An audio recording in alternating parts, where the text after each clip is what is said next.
Hello everyone and welcome back. My name is Greg Furman and this is the VantagePoint AI Market Outlook for the week of September the 21st, 2020.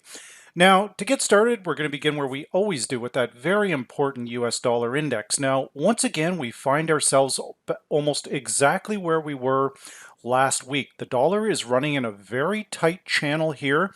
The larger part of that channel is coming in at approximately the 93, we'll just call it the 94 level. And on the downside, we are making new lows here. Those new lows are coming in around 91.71. The current signal here from VantagePoint, we have our MA diff cross, which is crossed over more or less at the beginning of the week. Dollar under pressure for the better part of this particular week. However, we can see that our neural index is turning green here. We've been green the last few days, and we are holding along this very strong support level, which is currently at 92.68. The dollar unable to break down below this particular level. Now, this big dark red ominous cloud here sitting over the dollar index like a guillotine, and again, we look for momentum in the market. At the current time, we are lacking momentum, directional momentum. This is evident by looking at the predicted RSI. Now, this predicted RSI has been modified. It's a shorter period, a 9 period, and it uses a 60-40 split. I am not interested in trading off of overbought or oversold conditions. I'm looking for momentum in the market. So on a breakdown below 40, I've noticed that I do see momentum building for a bigger move. Now, most people think that you can only make money in trending markets, and that's just not factual here, guys. Consolidating markets like this can be very effective while we're waiting for the dollar to either break higher or break lower. We look at the VantagePoint indicators, we sell the top, we buy the bottom. We use the predicted highs, the predicted lows, and the main indicators, but the main indicators are still warning us that the dollar potentially has further downside. Now, if that's true and that comes to fruition, then that would make gold longs very attractive here. But as we can assess, we've got the same channel in gold that we do in the dollar index. This is the basis of intermarket technical analysis here, guys. So when we look at this, gold moving sideways, waiting for some kind of catalyst here to trigger further longs or shorts. That's what we're waiting for. Right now, we've got verified resistance at the 1983 mark, but very strong verified support down in the low at the 1911, and pretty much a breaking point for gold for me would be a close below 1874. The pressure would then be off the top side. Our indicators, again, are basically dead flat with a slight upward bias. We're closing above that T-cross long at 1958, but again, very, very little momentum in the market with the RSI at 52.6. Now, we can further assess that the equities have come under pressure this past week. And again, I don't think that the S&P is going to break down too much lower. We've got a good verified support level at 32.86 as identified in the VantagePoint software. Our MA diff crossing back to the upside. So for this coming week, we're looking for the market to hold above 32.86. Now, if we do break down below that particular level, we have additional very, very strong support at 31.94. A breakdown below 31.94, only in my respectful opinion, that would again take the pressure off the upside, and we could be looking at a shift in the trend. Now, a lot of factors could play into that. Whether the COVID virus continues to expand, whether the U.S. election. Too many different things to even discuss here. The Fed, but even with the Fed this past Wednesday, it wasn't enough to boost the equity markets. We have a verified resistance here, 34.17. We're looking for a break on either side, a break above 34.17 or a break down below 32.86, excuse me, for the next bigger move.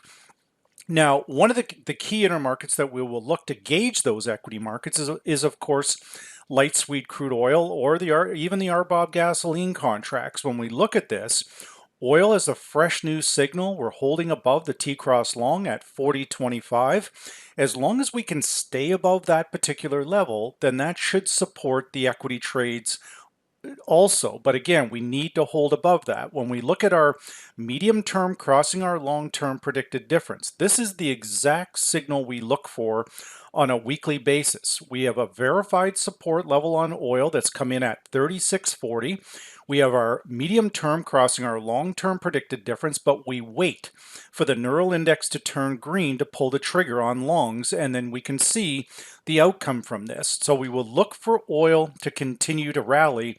But again, if oil starts selling off, that could also confirm that the S&P 500 and the global indices are getting ready to turn lower also. Now, as we look at, again, coming into next week's trading, we should never discount or rule out Bitcoin. I've been a strong advocate for this, that longs have been very, very good.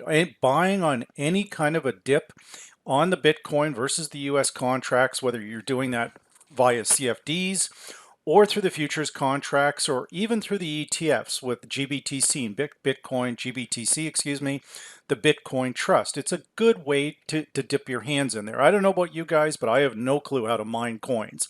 And I don't think that's something I'm going to learn anytime in the future, but I do know how to trade it. And whether it's paper or not, it's very, very attractive. So right now, Bitcoin, very strong support down at the 98.58 level. And again, the only thing we should be very cautious of, that we have an ominous signal here, the medium term crossing the long term predicted difference, suggesting that the medium term trend is weakening. However, when we modify our RSI, we can see that it appears to be only a retracement in nature. The RSI coming down, kissing the 60 level to the number, and we've got a reverse check mark here suggesting that Bitcoin actually could be getting ready to go higher. I believe that is exactly why the neural index refuses to turn from green to red. It's picking up on something also. This is the benefit, guys, of using multiple indicators and not just putting all our eggs in one basket on a single indicator or a single series of indicators. We want momentum indicators, we want predicted moving averages, and we want to measure the medium term against the longer term trend with the neural index. So right now, Bitcoin longs still look quite viable while above 10,706. But again, that verified support down here, this is exactly the kind of signal, again, we look for. Support building here, medium term crossing our long term predicted difference, neural index turns green, and that leads to a very substantial rally in the Bitcoin contracts, which we were actually doing in the VantagePoint live training room. Now, as we look at some of our main Forex pairs into next week, currencies, again, the Forex market currently almost $5 trillion a day, the daily turnover, a market that we all want exposure to here, guys.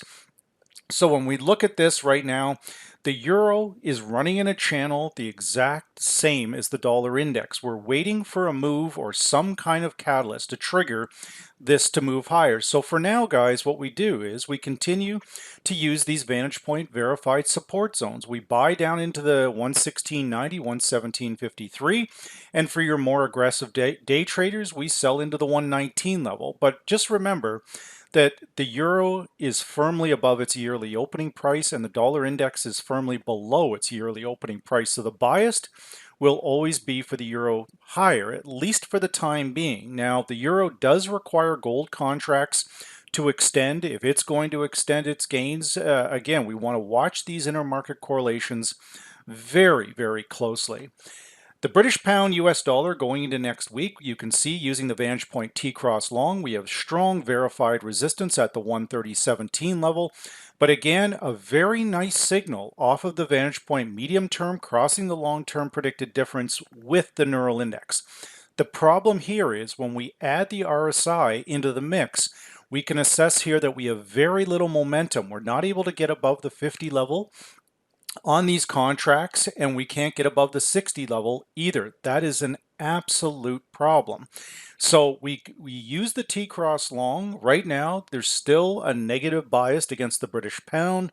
We've got Brexit, we've got COVID cases in the UK, we've got no Brexit deal, there's a with the European Union.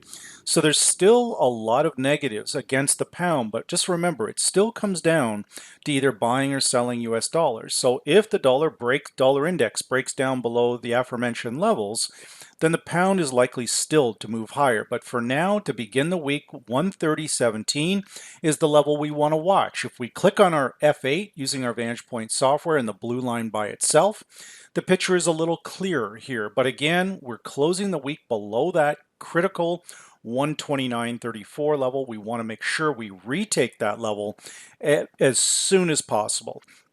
Now, with the dollar yen going into this week, once again, we have a strong verified support level sitting at the low of 140.19, and the dollar yen could see a short-term bounce. The RSI here is at 6. The average trader will look at this, retail trader, and say, well, it's oversold. Let's just buy it, and I would caution against that mentality.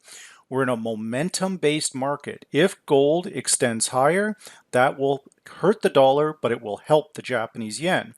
The last time gold was at these kind of levels, above the 1900 level, the dollar yen back in 2010, 2011 was at the 72 to 75 level.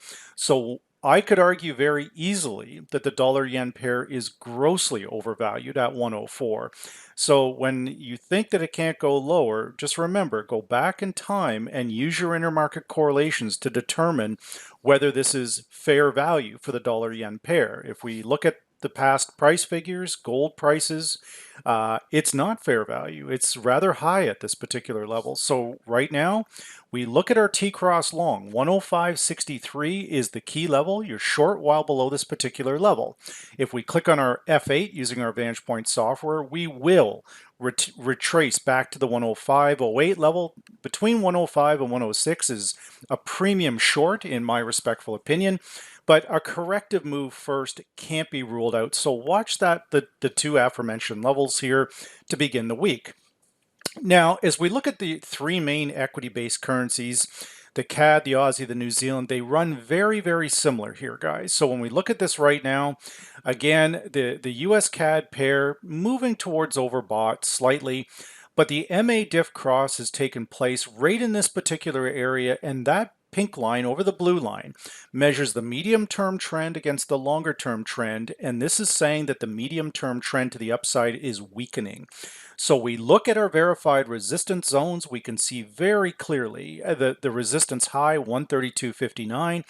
If the USCAD is going to break higher, here's what we need, guys. We need equity markets selling off. We need oil selling off. If that does not happen, the USCAD is going to reverse lower. We're already getting a warning sign of this right now with that medium-term predicted difference. So to start the week here, guys, our resistance is 132.60, and then we have strong verified support, which goes down into the low, of 131.28.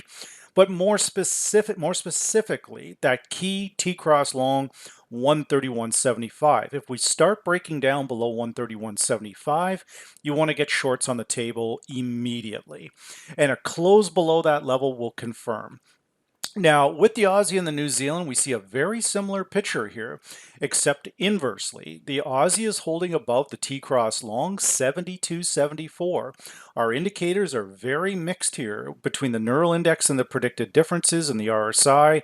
It's a very mixed bag, but you can see that there's been multiple opportunities buying off this VantagePoint T-cross long on a daily basis. Okay, so as long as the equity markets are holding above the S&P 500 more specifically is holding above 32.98, then the Aussie US pair is likely to hold above 72.74. That's how we want to connect the dots to this, okay?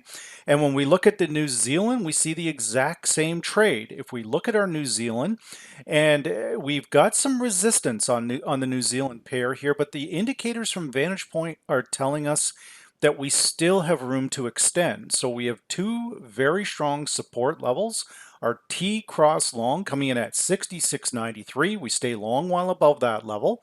When we click on our F8 on an intraday basis, we can use the level of 67.31 for potential longs. Now we do need to monitor the additional indicators, more specifically the neural index, the predicted differences, and we must overtake this verified resistance zone. That high, 67.89. If we can overtake this, you're going to see this pair extend. Now, the event risk for this particular pair this week, of course, is the Bank of New Zealand, the interest rate decision. I don't think we're going to get anything really crazy from them. Maybe a little bit hawkish. We'll see. It's going to depend on how the economy recovers from COVID. So all of these factors will weigh on this particular pair next week, but there is still opportunity there. So with that said, this is the VantagePoint AI Market Outlook for the week of September the 21st, 2020.